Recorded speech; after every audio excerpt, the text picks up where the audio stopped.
Good evening and welcome to News Tonight. I'm Tina Jha. Let's begin with the top stories of the day. In a landmark judgment, Supreme Court asserts that majoritarian views and popular morality cannot dictate constitutional rights.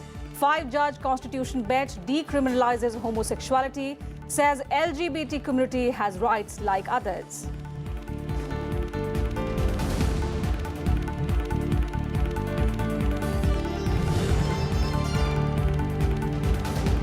United States to provide critical and encrypted defense technologies to the Indian Army. Agreement signed after first 2+2 dialogue. Both sides also discussed key issues including cross-border terrorism, India's NSG bid and the H-1B visa issue.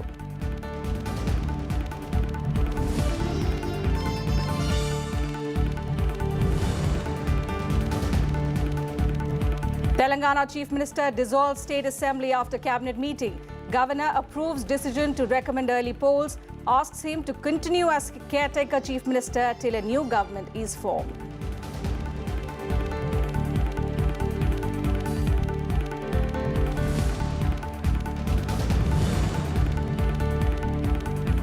Social media giants Facebook, Google and Twitter join hands with the Election Commission, decide to monitor political advertisements and publicity material, agree to block fake news and defamatory content during elections, observe 48-hour silence period before polling.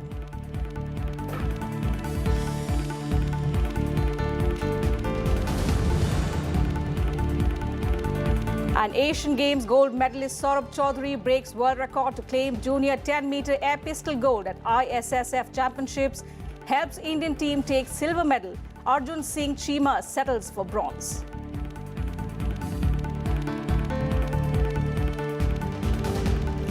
In a landmark ruling, the Supreme Court on Thursday struck down Section 377, a British-era law that criminalized consensual unnatural sex. The apex court said it violates the right to equality and the right to live with dignity. However, the bench said aspects of the law dealing with unnatural sex with animals and children remain in force. With this ruling, India has become the 26th country in the world where homosexuality is now legal. Consensual gay sex is not a crime. Handing down a historic judgment, the Supreme Court said parts of Section 377 of the Indian Penal Code, which criminalized consensual unnatural sex, are irrational, indefensible and manifestly arbitrary. A five-judge Constitution bench headed by Chief Justice Deepak Mishra also said that history owes an apology to members of the LGBTQ community for the delay in ensuring their rights and compelling them to live a life of fear. It also said that the right to privacy as part of right to life applies fully to the LGBTQ community as well. 377 धारा 377 जो Indian penal code में है वो गैर संवैधानिक है अगर दो जन जो एडल्ट्स हों जो बच्चे ना हो जो 18 साल के ऊपर हो वो स्वीकृति से यौन संबंध करें किसी भी तरह का यौन संबंध करे वो नहीं है मगर अगर कैसे भी करे किसी तरह में भी करे तो उसको गैर कानूनी नहीं माना जाएगा. Chief Justice Deepak Mishra and Justice A.M. Khanwalkar, who wrote the main 166-page judgment, said, and I quote, Section 377, so far as it penalizes any consensual sexual relationship between two adults, be it homosexuals, heterosexuals or lesbians, cannot be regarded as constitutional. However, if anyone, by which we mean both a man and a woman, engages in any kind of sexual activity with an animal, the said aspect of Section 377 is constitutional and it shall remain a penal offence. Any act of the description covered under Section 377 done between two individuals without the consent of any one of them would invite penal liability under Section 377.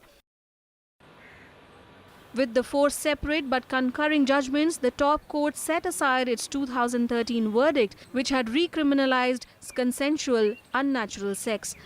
Many other doors also. It's going to talk about also mental health issues. It's going to talk about also the subjugation and torture that the kids go through for being in this community. It's also going to open doors for insurance, for inheritance. मेरे जो खुद के company में है वहाँ पर भी I have more than 10 trans people that are working for me. अब ये बाहर आएगा कि no transgender is no longer just prostitutes and beggars. They are also people. We are also people. We run businesses. We also work. We're blue-collar workers, white-collar workers, we're everywhere. The LGBT2 community is too big now for us to ignore. Gay people across the country celebrated as the verdict was delivered. They called it historic and celebrated on the streets.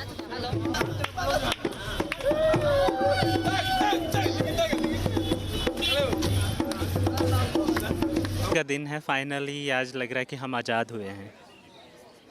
ये सबसे बड़ा हमारा एक है, क्योंकि अभी बहुत long battle अभी चलेगा, लेकिन यस एक आज़ादी का एक जो फीलिंग है वो बहुत अच्छा है। आई थिंक हम काफ़ी खुश है, LGBT कम्युनिटी काफ़ी खुश है, क्योंकि अब तक ये हो रहा था कि ये जजमेंट ये जो लॉ था सेक्शन 377 इसका काफ़ी मिसयूज़ होता था, तो उसके वजह से एक्सटॉर्शन, हरासमेंट, ब्लैकमेल काफ़ी कम्युनिटी के लोगों को इससे दिक्कत होती थी। The Constitution Bench, comprising Chief Justice Deepak Mishra, Justice Rohinton Nariman, Justice A.M. Khanwilkar, Justice D.Y. Chandrachud and Justice Indu Malhotra, was unanimous in its decision. With inputs from Ravindra Shoran, Bureau Report for Rajya Sabha TV. India and the US have signed the much-awaited COMCASA agreement after the completion of the first 2+2 talks. This will give a fresh impetus to the capability and preparedness of the Indian Army. This will also be useful for interoperability of Indian and American equipment from a single platform. Both countries said that with the completion of the first 2+2 talks, a new era of cooperation between the two countries has begun. In the first edition of their 2+2 meeting, foreign and defense ministers of India and United States held discussions on bilateral and international issues. Defense cooperation was one of the major components of the dialogue. Both sides agreed on making way for joint production and exports of such products. Both countries will also undergo the tri-service exercise and hold interactions between the Indian Navy and Central Command of the United States. Defense cooperation has emerged as the most significant dimension of our strategic partnership and as a key driver of our overall bilateral relationship.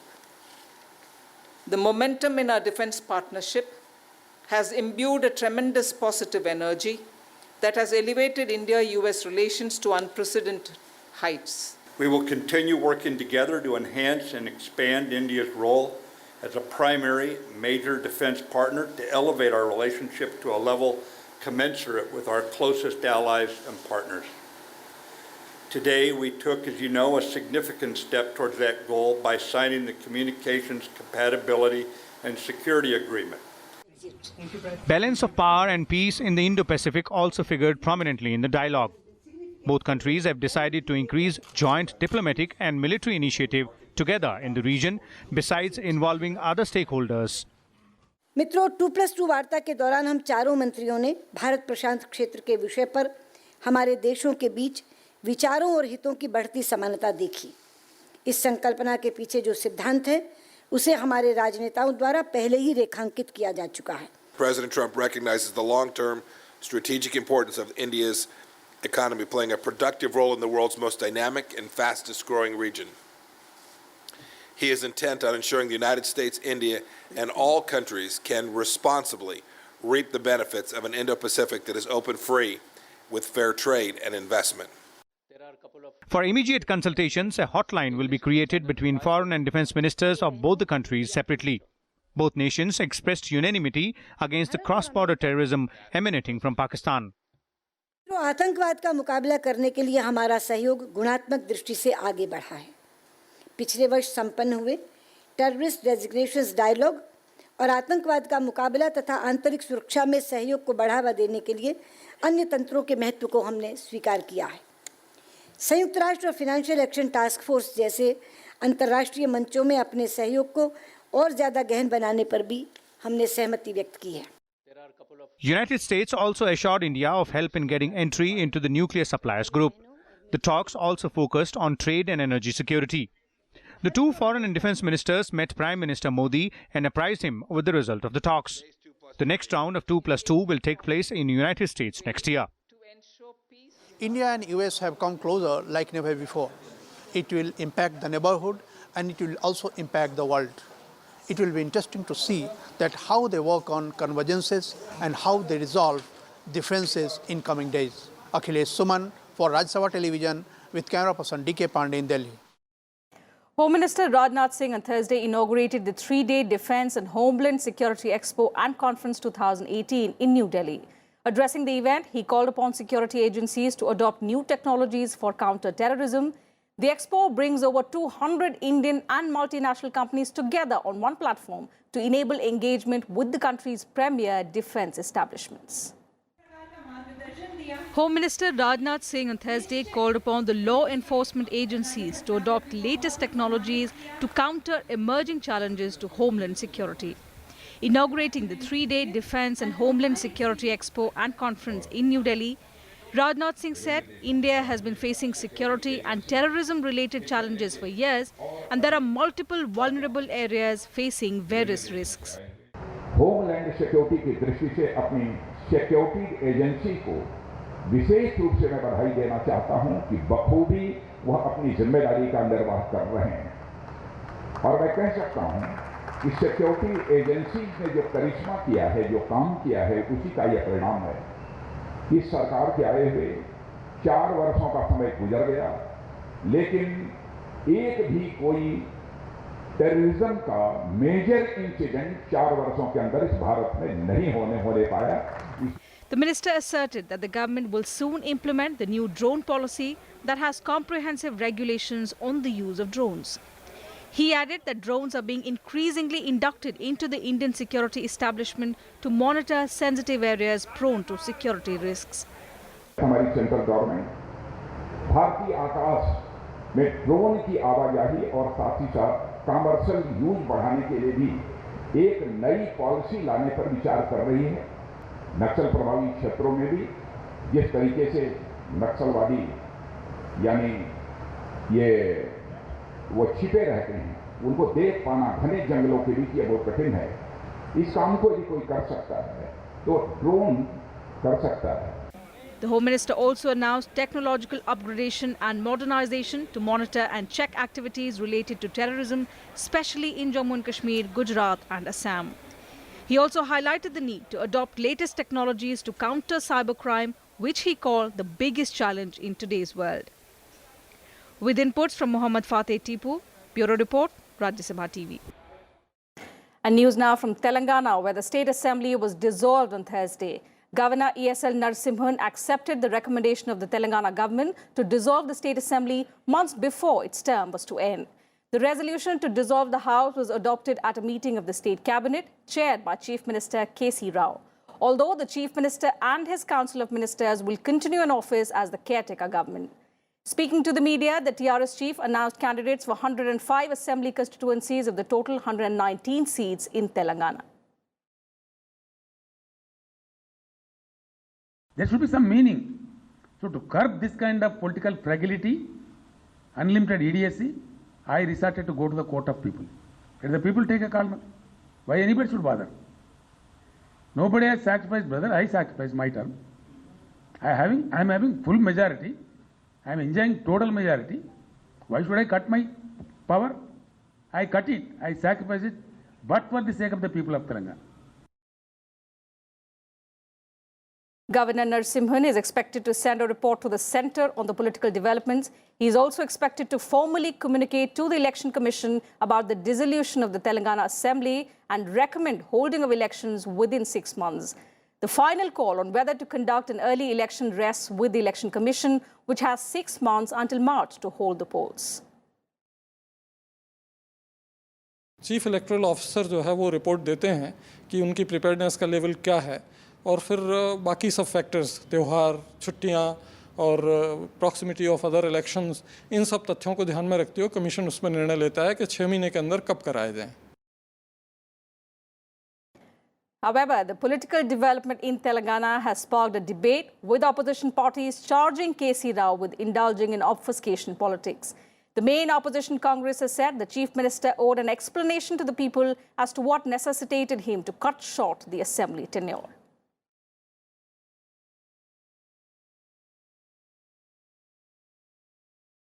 And to share his views on the political developments in Telangana, we are being joined on News Tonight by Mr. K.V. Prasad, Associate Editor of the Tribune. Welcome to News Tonight, sir. Thank you. What do you think is behind caretaker Chief Minister KC Rao's move to recommend dissolution of the Telangana Assembly, and how do you think it's going to benefit him and his party? Well, I think it's a political gamble the Chief Minister has taken. His was the first government after the formation of the new state in 2014, and he had a full majority, and full 5-year term was to end somewhere in summer of 2019. It actually coincides, the elections to the state of Telangana and also Andhra Pradesh go along with those of the Lok Sabha. My guess is that he wanted to draw a distance and see that, because he feels right now the opposition probably doesn't have the kind of, they are staggered, they're not prepared, so he wants to catch them by surprise, and so he had the advantage of the mover because he was in majority.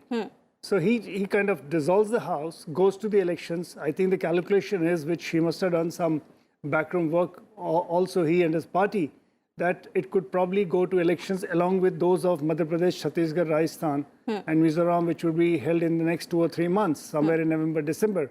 So with that kind of a calculation is that one, and it gives him some breathing space when you actually enter Lok Sabha, because if in the Lok Sabha elections he has that a little bit of free hand to see how he could swing his political fortunes, whether he would like to go with the BJP and kind of have some kind of understanding, or the other parties which he was trying to go along with, because remember, he was one of the first to move out of Andhra to create the Federal Front. He went to meet Mamata Banerjee in Calcutta.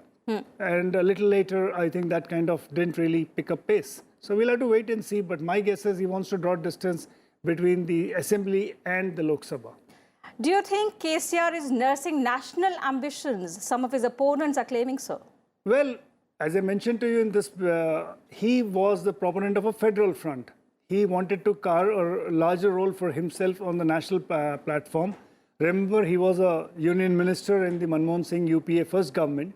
And so he has some understanding of the way national politics is. And probably he's also working out some kind of a plan for himself to elevate himself to the national politics while leave the state for probably, as people say, his son, who's so he's one of our ministers, and so kind of see how it works out for him and his party. So trying to make way for his son. Also, sir, do you think the manner in which he hit out at the Congress party, in particular the Congress president, in the coming future, especially ahead of the 2019 Lok Sabha elections, do you see KCR joining the NDA fold? See, there was speculation after he came and met the Prime Minister recently. Of course, he makes a statement for the interests of the state and all that, but immediately politically in the corridors of power in Delhi, there was a talk that probably the BJP and Telangana could go together at some point of time, though officially the BJP and Telangana have not really accepted that kind of a statement. But in politics, you don't have to say everything. It's just the kind of, you try and see if you can connect the dots.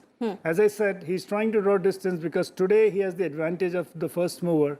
And if he can capture his state back, looking that the opposition within in Telangana is not so strong, and if he retains the base and gets back to power in the 119 assembly, strong assembly, he has some breathing space. 6 months down the line when the Lok Sabha comes, he can play his cards differently. He has the time to shuffle his cards at that point of time. So I think that's how it looks like right now. Following today's developments, sir, the TDP also swung into action. It has called a meeting on the 8th of September to discuss electoral alliances. If the TDP comes, in fact, it joins hands with the Congress, do they, in fact, the new alliance, does it pose any kind of threat to the TRS and the popularity of KCR? So, see, personally, the TRS has had this great advantage that it had spearheaded the separate Telangana movement and eventually got the dream for people of Telangana by a separate statehood. Now, Telugu Desam Party throughout had campaigned against this bifurcation of Andhra Pradesh. So they were for unified Andhra. And so by that, they have a disadvantage when it go to Telangana. The TDP got routed very badly. So the TDP is really in a difficult position to try and retain or regain some ground it held at one point of time when the Andhra was united. Now, Congress obviously is not in a good position in Telangana too. So it also would need some kind of a prop. So both the TDP and Congress coming together in Telangana would be really a matter of political survival for both of them. But as I see it, Congress could not get the advantage that it thought it would get at the time of bifurcation, because they thought the Congress, as the lead party in the center in UPA 2, paved the way for creation of Telangana. But it is actually the TRS which took everything else. The Congress was decimated as it was in Andhra, because it neither had votes left in Andhra, and in Telangana, of course, it had the TRS took away the mantle. So the calculations are going on. I don't really see how it's going to come out and play out on the ground. But certainly the TDP and the Congress will try and encash if there is an anti-incumbency vote, if people are unhappy with the Telangana government of TRS. So this, and it is but natural for a party which ran a government for 4 years and 4 years plus, there will be some amount of anti-incumbency, plus own natural vote banks. Add to that the left parties who have some presence in some pockets of Telangana. So all these could at some point of time, but are they good enough to challenge to the extent that they can prevent KCR and TRS to come back to power? That's something which we'll have to relate to the realm of future. All right, sir. Many thanks for joining us and giving us an insight into the political developments in Telangana. With that, time for a very short break on the program. News and updates to continue on the other side.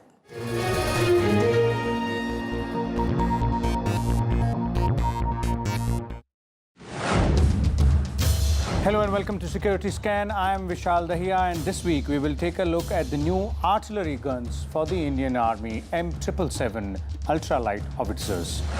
M777, which is there, ultra lightweight, which we have now taken from America. This is a weapon of future. A helicopter can pick up an M777 and land it in Himachal Pradesh in 30 minutes. So that is the kind of versatility this gun brings in. Now imagine you are firing a gun at a range of about 30 kilometers and you achieve a pistol-like qualities. What more do you want?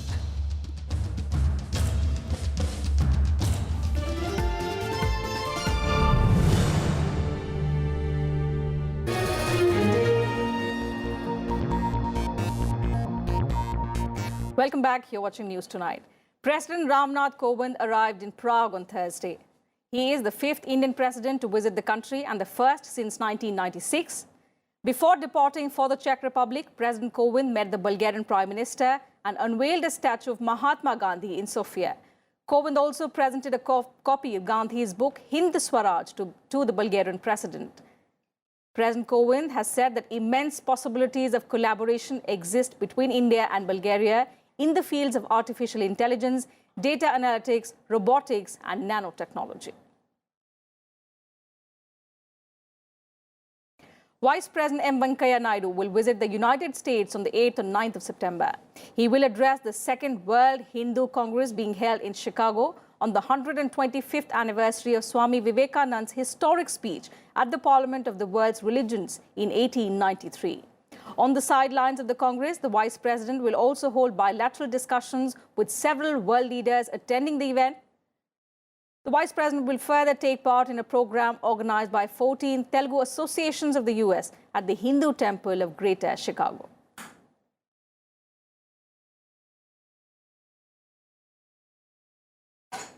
The Supreme Court today took strong exception to the statement of a senior police officer, which it said cast aspersions on the top court.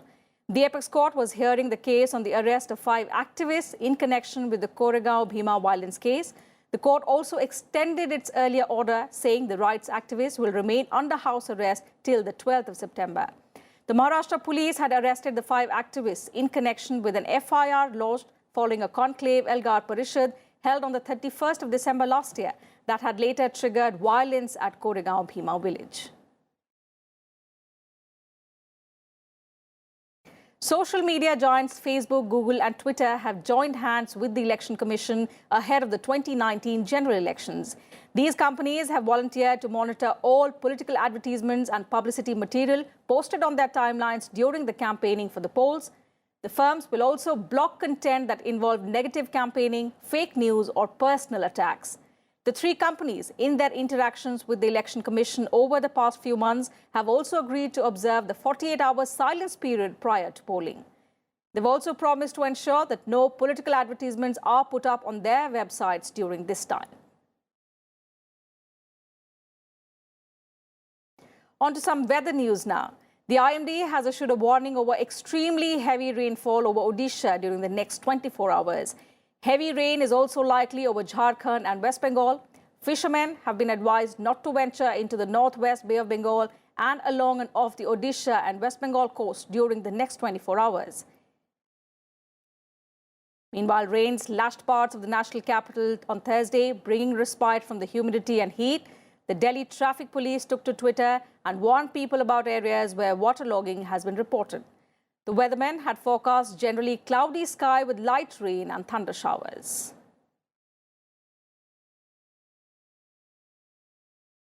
And sports news now. Asian Games gold medalist Saurabh Chaudhary shattered the world record to claim the junior 10 meters air pistol gold at the ISSF World Championships in South Korea. While another Indian, Arjun Singh Cheema, clinched bronze in the same event, Chaudhary qualified third with a score of 581 before shooting down his own world record with a score of 245.5 in the final to bag the gold. In the team event, Indian team comprising of Chaudhary, Singh and Anmol Jain claimed the silver with a combined score of 1,730. In the mixed team junior event on Wednesday, Divyansh Singh Pawar and Shreya Agarwal won bronze in the 10 meters air rifle. Divyansh and Shreya finished at the fifth and final qualification spot among 42 teams with a score of 834.4 and then shot a combined 435 in the finals to clinch the third place. India now have 3 gold, 3 silver and 3 bronze medals in the competition, which is also its best ever showing at the ISSF. And moving to Kabul, where the death toll has risen to 26, with 91 others wounded in the twin bomb blast that struck a sports gym on Wednesday evening. The first explosion occurred on Wednesday after a terrorist, shot dead by a security guard, detonated his explosive belt inside Maivanan wrestling gym. According to a witness, the raiders came in through the door and detonated bombs. They also tried to shoot the security officer, while the second blast occurred outside the compound about an hour later, when a car bomb was detonated that targeted the police officers, reporters and crowds of people gathering near the scene. A journalist and 1 cameraman they lost their lives and 4 other reporters were injured in the car bomb explosion. The Taliban has denied involvement in the attack on social media.